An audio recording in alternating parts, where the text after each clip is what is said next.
what Kornfeld's witness and Solzhenitsyn's witness reminds us is of something that we are never really taught as we are growing in our faith development.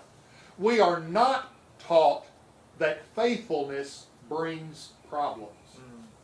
More times than not, we are told that being faithful to God solves all of our problems. But the reality is, even when you embrace Jesus Christ and take Him as your own, life does not automatically become a bed of roses.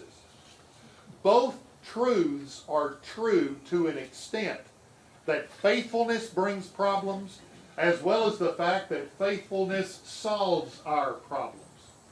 And if either one of those positions has ever been a spot where you've been in, you're in good company. Because today we're going to talk about Moses for a few minutes, if I can find my text. And we're going to see how Moses discovered that being faithful to God brought problems in his life, but solutions in a way that he could never begin to imagine. I have 4 things I want to share with you real quick. I've been thinking about this and praying about this text and message for several weeks. And I thought that as we come to the table, it's a great bow to tie up what I'm about to share with you this morning. Okay? The first thing is, when faithfulness brings problems, we're rejected because the world does not know our God. Now, when we open up the book of Exodus, we are introduced to Pharaoh. The Bible does not tell us what his name is.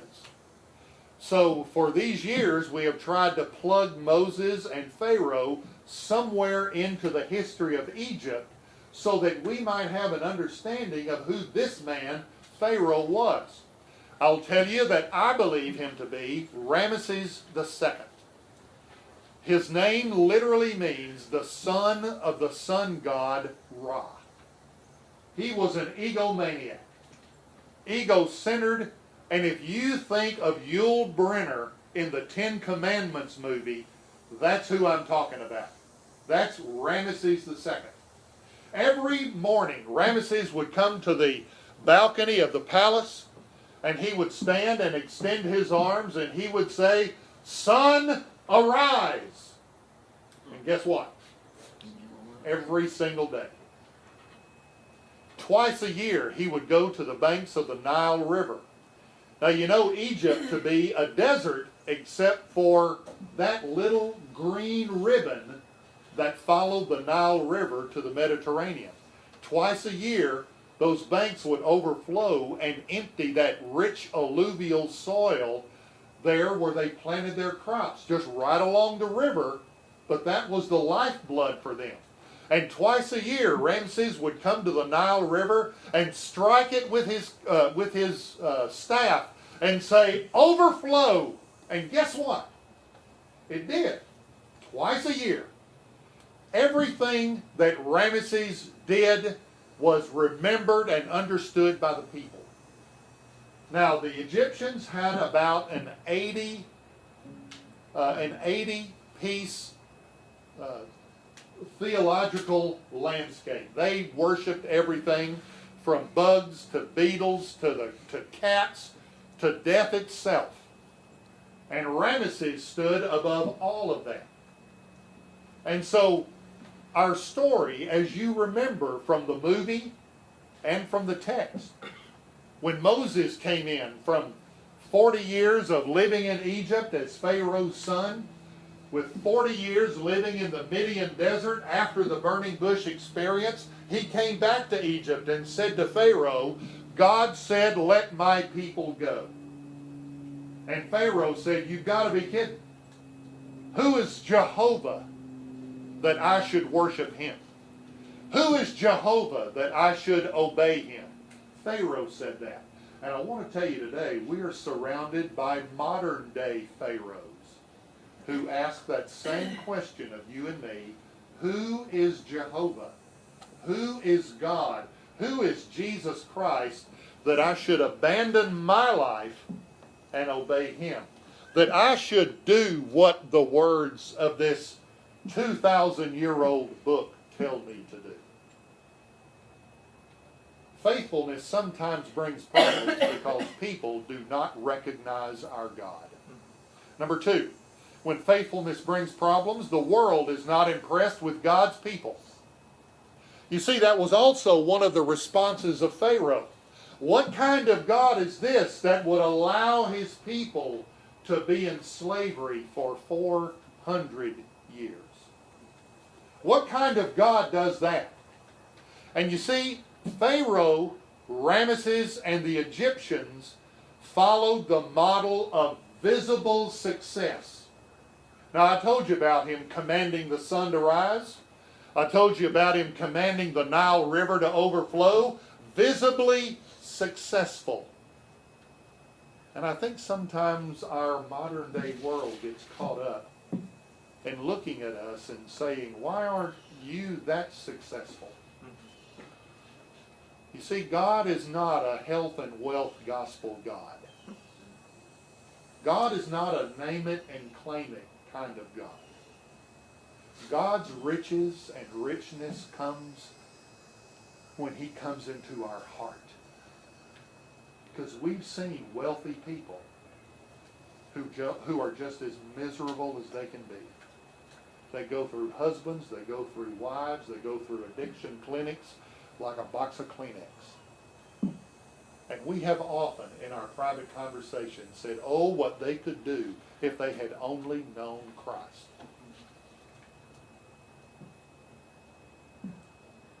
See, they followed gods of visible success. And our God is a God who searches and moves in the hearts of men and women. That is not so visible.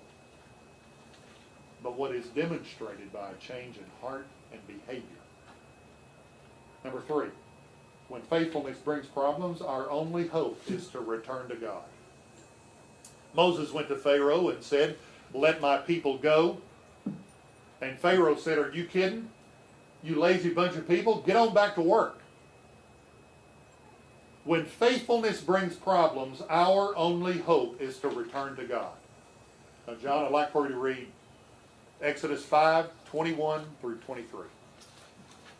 The foreman said to them, may the Lord judge and punish you for making us stink before Pharaoh and his officials. You have put a sword into their hands and an excuse to kill us. Then Moses went back to the Lord and protested. Why have you brought all this trouble on your own people, Lord? Why did you send me? Ever since I came to Pharaoh as your spokesman, he has been even more brutal to your people, and you have done nothing to rescue them. That is a great little verse of Scripture, okay? Because I want to ask you the question, to whom could Moses turn? We often turn to our best friends when we find ourselves in distress. There's nothing wrong with that. We need somebody that we can touch, that we can hold, that we can talk to. But think about Moses for a moment. He couldn't go back to Aaron, his brother. Aaron was just as confused as he was that this Exodus wasn't turning out the way it was supposed to. He couldn't go to Jethro, his father-in-law. You just don't go to your father-in-law and say, I believe I got this Exodus thing all wrong. He couldn't go to Zipporah, his wife. That might even be worse than going to Jethro. He couldn't go to the people. Did you just hear what John read in verse 21? And they said, may the Lord look upon you and judge you. You have made us a stench to Pharaoh and his officials and have put a sword in their hands to kill us. Well, the folks weren't exactly all behind Moses either. But I want you to see in that next bullet what I'm calling an end of my rope prayer. I think Moses, when he heard the people say that in verse 21, in verse 22, Moses returned to the Lord and said, "O Lord, why have you brought this trouble upon this people? Is this why you sent me? Ever since I went to Pharaoh to speak in your name, he's brought trouble upon his people, and you have not rescued your people at all." That sounds to me like an end of my rope kind of prayer. When I was in college, I came out of the Baptist church originally, and our Sunday school organization was like this. Like in the college department, we would have an assembly time when Sunday school started. We'd sing a hymn or two, we'd share announcements of the church, and then, 18 and 19-year-old boys here, 18 and 19-year-old girls, like that. Well, I came to the assembly time, and when it was over, the department director asked me to pray, so I did. Then we broke off into our Sunday school classes. The Sunday school teacher was not in the department meeting, and so when we finished our Sunday school class, he asked me to pray again. Are you keeping count? All right, our church service started with the Sunday school superintendent coming out, and he would give, how many people were here, how many visitors, all that kind of stuff. When he finished, it was always his habit that he would call on somebody to pray, the choir would come in, the preacher would come in, then the worship service would start. Well, he finished giving the Sunday school report, and he called on me to pray. Are you keeping count? Well, the choir came in, the pastor came in, the service went on, and when the service was over with, the pastor asked everybody to stay, and he asked me to pray and dismiss the worship service. That's 4 times on Sunday morning. I prayed for every missionary I'd ever heard of. I prayed for every sick person that I knew. I prayed in my head for dogs and cats and my family. I'd run out of stuff to pray for. What I'm telling you is, that's not usually when we do our best praying.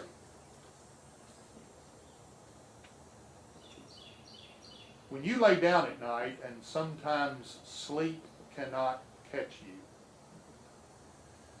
and you're worrying about jobs, and families, and your own health, you do some mighty good praying then.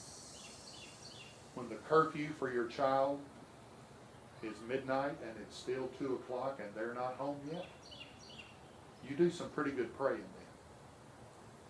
When you're all by yourself in that ICU waiting room or sitting in a chair beside the hospital bed, you do some pretty good praying there.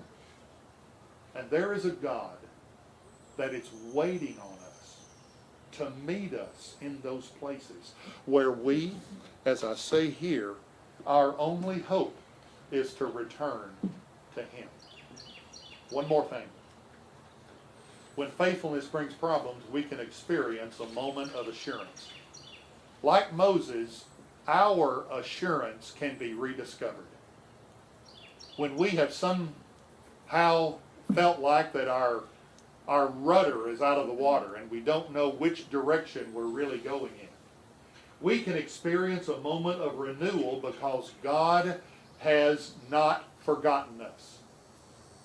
Now, you know what happened in chapter 5. I've described it for you already. And now we come to that last verse of chapter 5 when Moses prays that end of my rope prayer. But I want you to look in verse 1 of chapter 6. Then the Lord said to Moses, now you will see what I will do to Pharaoh. And in verses 1 through 8 of Exodus 6, 4 times God says, I am. Remember, that was the call sign, I guess you could say, that God used on Mount Sinai. Moses said, how am I going to convince the people? What am I going to say to the people to assure them that it's your words that I possess? And God said, you tell them, I am has sent you. Which literally means I was, I am, I will be in the future as well. You tell them I am. 4 times God says I am, but I want you to see one other thing here. 8 times God says I will. He's not going to sit in heaven and not be involved at all. He will be involved. Verse 1 of chapter 6. Then the Lord said to Moses, now you will see what I will do to Pharaoh. Verse 2, I am the Lord. Verse 6, I am the Lord, and I will bring you out from under the yoke of the Egyptians. I will free you from being slaves to them. I will redeem you with an outstretched arm and with mighty acts of judgment. I will take you as my own people. I will be your God. Then you will know that I am the Lord your God, who brought you out from under the yoke of the Egyptians. I will bring you to the land I swore with an uplifted hand to give to Abraham, Isaac, and Jacob. I will give it to you as a possession. I am the Lord. What that reminds us reminds you and me is, sometimes we might literally or figuratively find ourselves in a place of slavery and bondage at one time. But God is not going to leave you there. He is not going to leave me there, and He wants to remind us, I am. Yesterday, today, and tomorrow. And I will deliver you. See, it's not going to be because because Moses somehow gets a backbone of steel, because he will continue to doubt later on. It's not because everybody is going to fall into lockstep behind Moses, because the people are going to be just as fickle as they've always been. You see, this story develops, and people thought Pharaoh was the one who was never going to move, and God was the one who was reneging on His promises. But what they discovered was it was Pharaoh who was the fickle one, and God was the one who was never changing, who was never altering, and His love was just as mighty and delivering today as it was yesterday. I am, I will. When problems stack up for us, remember, God is saying to every one of us, I am the Lord, and my honor and my name are both at stake, and I will never let you down. In downtown Dallas,